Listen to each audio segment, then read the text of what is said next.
कहानी की शुरुआत होती है बहुत समय पहले, जब स्वर्ग से एक छोटी सी बूंद धरती पर आ गिरी। जहाँ वो गिरी वहाँ एक चमत्कारी सनफ्लावर उगाया, एक ऐसा फूल जो किसी भी बीमारी या जख्म को छूते ही ठीक कर देता था। वक्त के साथ सबको इस फूल की कथा मालूम थी, लेकिन इसकी असली जगह कोई नहीं जानता था सिवाय एक बुढ़िया मदर गौथल के। सदियों से गौथल उस फूल की जादुई ताकत से अपनी जवानी को जिंदा रखे हुए थी। वो हर रोज उस फूल के सामने एक खास गीत गाती, फूल सुनहरी रोशनी से चमक उठता और गौथल फिर से जवान हो जाती। मगर एक दिन उसे कुछ सैनिकों की आहट सुनाई दी। वो फूल को टोकरी में छुपाकर भागने लगी। टोकरी पलट गई और फूल का राज खुल गया। सैनिकों ने वो फूल तोड़ लिया और राजमहल में ले आए। वहाँ की रानी, जो माँ बनने वाली थी, गंभीर रूप से बीमार पड़ी थी और अब केवल कोई चमत्कार ही उसे बचा सकता था। उन्होंने उसी फूल का कांढा बनाकर रानी को पिलाया और कुछ ही पलों में वो पूरी तरह तंदुरुस्त हो गई। थोड़े वक्त बाद रानी ने एक प्यारी सी बच्ची को जन्म दिया, रपंजल, जिसके बाल सुनहरी धूप की तरह चमकते थे। राजमहल में खुशी की लहर दौड़ पड़ी। राजा और रानी ने उस रात आसमान में एक सुंदर कंदील उड़ाई और उसी दिन से हर साल अपनी लाडली बेटी के जन्मदिन पर आसमान में हजारों कंदीलें उड़ाने की परंपरा शुरू हो गई। सब कुछ अच्छा चल रहा था, पर एक रात मदर गौथल लौट आई। मदर गौथल, जो अपना जादुई फूल खो चुकी थी, वो महल में चोरी छिपे दाखिल हुई और रापंजल के पालने के पास जाकर वही गीत गाने लगी। जैसे ही गीत की धुन फैली, रापंजल के सुनहरे बाल चमकने लगे, बिल्कुल उसी फूल की तरह। गौथल ने उन बालों को काटने की कोशिश की, लेकिन जहाँ कैंची चली, बाल काले और मुरझा गए। वो समझ गई कि जादू अब रापंजल के बालों में बस गया है और उस रात वो बच्ची को चुराकर भाग निकली। उसे लेकर घने जंगलों के बीच एक ऊंची गुप्त मीनार में जा छिपी। सैनिकों ने महीनों खोज की, पर रापंजल कभी नहीं मिली। राजा और रानी टूट चुके थे, पर हर साल वे आसमान में कंदीले उड़ाते रहे, इस उम्मीद में कि एक दिन उनकी बेटी वापस लौट आएगी। वक्त गुजरता गया। गौथल ने रापंजल को अपनी बेटी की तरह पाला, लेकिन उसे कभी मीनार से बाहर नहीं जाने दिया। रापंजल जब जब बाहर जाने की बात करती, गौथल उसे डराती। बाहर की दुनिया बहुत खतरनाक है, वहाँ डरावने राक्षस रहते हैं जो तुम्हें खा जाएंगे। लेकिन मीनार की दीवारें रापंजल की जिज्ञासा नहीं रोक सकी। हर साल अपने जन्मदिन की रात वो खिड़की से आसमान में उठती कंदीलों को देखती और सोचती, क्या वो मेरे लिए ही उड़ाई जाती हैं? अब 17 साल बीत चुके थे। रापंजल बड़ी हो चुकी थी। उसके बाल इतने लंबे हो गए थे कि पूरी मीनार उनसे भर जाए। वो दिन भर झाड़ू लगाती, पेंटिंग करती, गिटार बजाती, किताबें पढ़ती और अपने प्यारे गिरगिट दोस्त पस्काल से बातें करती। पर फिर भी उसके दिल में एक खालीपन था। वो कहती, कल मेरा 18वां जन्मदिन है, मैं माँ से कहूंगी कि वो मुझे बाहर जाने दे, ताकि मैं उन कंदीलों को अपने सामने देख सकूं। उसी वक्त नीचे से गौथल की आवाज आती।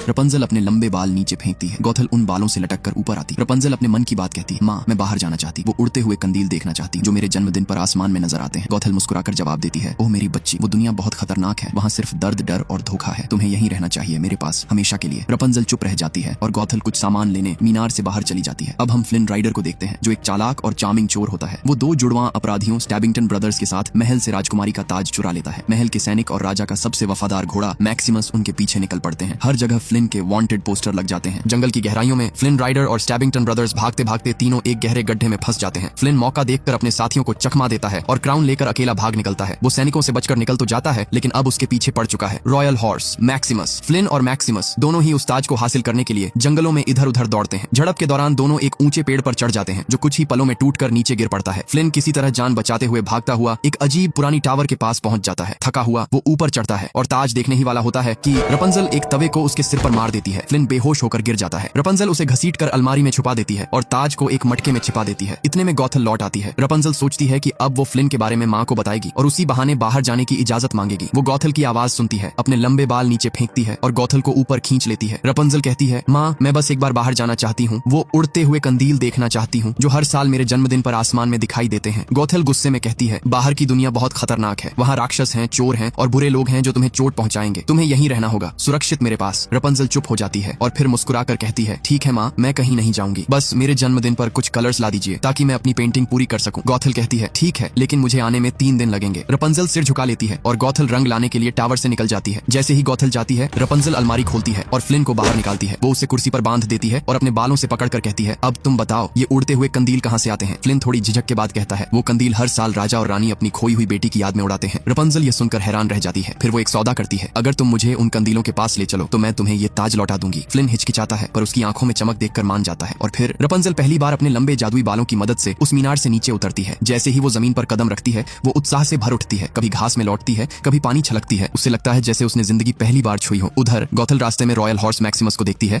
और परेशान होकर टावर की तरफ दौड़ पड़ती है। वो रापंजल को पुकारती है, लेकिन जवाब नहीं मिलता। घबराकर वो एक गुप्त रास्ते से अंदर जाती है और देखती है कि रापंजल वहाँ नहीं है। वो कमरा टटोलती है और देखती है एक बैग पड़ा है जिसमें ताज और फ्लिन का वांटेड पोस्टर है। उसके चेहरे पर डर और गुस्से का मिला जुला भाव आता है। वो जान जाती है कि रपंजल अब खतरे में है। सीन बदलता है। फ्लिन और रपंजल एक अनोखी जगह पहुंच चुके हैं जिसका नाम है द स्नगली डकलिंग। यहाँ हर तरफ लुटेरे, चोर और गुंडे बैठे हैं। फ्लिन का प्लान होता है वो रपंजल को इनसे डरा देगा ताकि वो वापस टावर लौट जाए, लेकिन प्लान उल्टा पड़ जाता है। गुंडे फ्लिन का वांटेड पोस्टर देखते हैं और उसे पकड़ लेते हैं। वो बाहर सैनिकों को बुलाने जा ही रहे होते हैं कि रपंजल बीच में आ जाती है। वो सबको रोककर कहती है, मेरा एक सपना है और मैं उसे पूरा करना चाहती हूँ, लेकिन अकेले नहीं, मुझे इस पर मेरा भरोसा है। उसकी सच्चाई और मासूमियत देखकर वो सब धीरे धीरे पिघलने लगते हैं। रपंजल मुस्कुराकर उनसे पूछती है, क्या तुम्हारा कोई सपना नहीं है? और तभी सबका मूड बदल जाता है। सभी अपने अपने सपनों के बारे में बताने लगते हैं। वो एक खुशगवार गाना गाते हैं जिसमें हर किसी का सपना जिंदा हो उठता है। उसी दौरान सैनिक और मैक्सिमस वहां पहुंच जाते हैं। एक गुंडा रपंजल और फ्लिन को एक गुप्त दरवाजे से बाहर निकालता है और कहता है, जा अपना सपना पूरा कर लड़की, और पीछे मुड़कर मत देखना। गुफा के उस अंधेरे रास्ते से गुजरते हुए रपंजल और फ्लिन किसी तरह दूसरी तरफ निकल आते हैं, लेकिन पीछे से मैक्सिमस फ्लिन की स्मेल पकड़ लेता है और सैनिकों को उस गुप्त रास्ते तक पहुंचा देता है। इसी दौरान गॉथल भी रपंजल की तलाश में वहां पहुंचती है। वो एक गुंडे को डराकर उससे सब कुछ उगलवा लेती है कि रपंजल और फ्लिन अब साथ हैं। वही रपंजल और फ्लिन गुफा से बाहर तो आ जाते हैं, लेकिन आगे एक गहरी खाई उनका रास्ता रोक लेती है। पीछे से सैनिक और मैक्सिमस भी पहुंच चुके होते हैं। रपंजल अपने लंबे बालों को झूले की तरह इस्तेमाल करती है और खुद को दूसरी तरफ झुला ले जाती है। फ्लिन पीछे फंस जाता है। वो तवे की मदद से सैनिकों से लड़ने लगता है, लेकिन अब सामने है मैक्सिमस जो तलवार लेकर उसके साथ जोरदार लड़ाई शुरू करता है। फ्लिन बच नहीं पाता। उसी वक्त रपंजल अपने बालों से उसे पकड़ती है और खींचकर दूसरी तरफ ले आती है। दोनों किसी तरह बचकर निकल तो जाते हैं, लेकिन पीछे से डैम टूट जाता है और भयंकर बाढ़ का सैलाब उन पर टूट पड़ता है। रपंजल और फ्लिन एक गुफा में जा घुसते हैं। अंदर आते ही बड़े पत्थर गिरते हैं और गुफा का मुंह पूरी तरह बंद हो जाता है। पानी तेजी से भरने लगता है। फ्लिन बाहर निकलने का रास्ता खोजता है, पर इस कोशिश में उसके हाथ में गहरा जख्म लग जाता है। अब उन्हें यकीन हो जाता है कि वो दोनों मरने वाले हैं। पानी उनके कंधों तक भर चुका है। उस सन्नाटे में दोनों एक दूसरे से अपने राज बांटते हैं। फ्लिन कहता है, मेरा असली नाम यूजीन फिट्जहर्बर्ट है। रपंजल उसे बताती है, मेरे बालों में जादू है। वो आंखें बंद करती है और धीमी आवाज में एक गीत गाने लगती है, जिससे उसके बाल सुनहरी रोशनी से जगमगा उठते हैं। उसी चमक में उन्हें दीवार के पीछे एक छिपा हुआ रास्ता दिखाई देता है। दोनों मिलकर पत्थर हटाते हैं और नदी के रास्ते बाहर निकल आते हैं। दूसरी तरफ गॉथल झाड़ियों में छुपी हुई स्टैबिंगटन ब्रदर्स को देख रही होती है। वो दोनों फ्लिन को मारने की बात कर रहे होते हैं। गॉथल उनके सामने आती है, उन्हें ताज देकर कहती है, अगर मेरी फ्लिन राइडर से बदला लेने में मदद करोगे तो मैं तुम्हें इससे कहीं ज्यादा कीमती चीज दूंगी। लालच में वो दोनों उसके साथ हो जाते हैं। उधर रपंजल यूजीन के हाथ पर अपने बाल लपेटती है और गाना गाकर उसका जख्म ठीक कर देती है। यूजीन हैरान होकर पूछता है, ये जादू कैसे काम करता है? रपंजल मुस्कुराकर कहती है, माँ ने बताया था कि मेरे बाल जन्म से ही जादुई हैं, लेकिन अगर इन्हें काट दिया जाए तो इनका जादू हमेशा के लिए मिट जाएगा। इसलिए मैंने कभी अपने बाल नहीं काटे और कभी उस मीनार से बाहर नहीं निकली। यूजीन थोड़ी देर चुप रहता है, फिर कहता है, मैं एक अनाथ हूँ, कभी किसी का नहीं था, पर अब लगता है शायद किसी का बन सकता हूँ। दोनों की आंखों में एक अजीब सी चमक आने लगती है। वो बस एक दूसरे को देखते हैं और पहली बार दिल से मुस्कुराते हैं। रात बीतती है। यूजीन आग के लिए लकड़ियां लेने बाहर जाता है। उसी समय गॉथल चुपके से आती है और रपंजल के सामने खड़ी हो जाती है। वो कहती है, चल मेरे साथ, ये लड़का तुम्हें धोखा देगा। रपंजल हिम्मत से कहती है, नहीं माँ, यूजीन मुझे चाहता है। गॉथल हंसकर कहती है, तो ये रहा तुम्हारा सबूत। वो उसके सामने ताज रख देती है। अगर वो सच में तुम्हें चाहता है तो देखना क्या वो इस ताज को छोड़ देगा। गॉथल ये कहकर अंधेरे में गायब हो जाती है। थोड़ी देर बाद यूजीन लौट आता है और रपंजल जल्दी से वो बैग छुपा देती है। अगली सुबह यूजीन की नींद खुलती है तो सामने खड़ा है मैक्सिमस, जो अब भी गुस्से में है, लेकिन रपंजल उसे शांत करती है और कहती है, हम सबका एक सपना होता है, क्यों ना तुम मेरा सपना पूरा करने में मदद करो। उसकी मासूमियत देखकर मैक्सिमस भी पिघल जाता है। वो यूजीन से सुलह कर लेता है और दोनों अब उसके साथ शहर की तरफ रवाना हो जाते हैं। वहाँ किंगडम में बहुत चहल पहल है, क्योंकि आज रात लैंटर्न फेस्टिवल होने वाला था, जिसकी सभी तैयारी कर रहे थे। रपंजल अपने लंबे बालों के उलझने से परेशान होती है तो यूजीन उसकी मदद करता है, उसके बाल संवारता है। छोटी बच्चियां उसकी चोटी बनाती हैं और सब उसकी खूबसूरती पर मोहित हो जाते हैं। रपंजल उनके साथ हंसती है, गीत गाती है और सूरज की आकृति की एक खूबसूरत रंगोली बनाती है।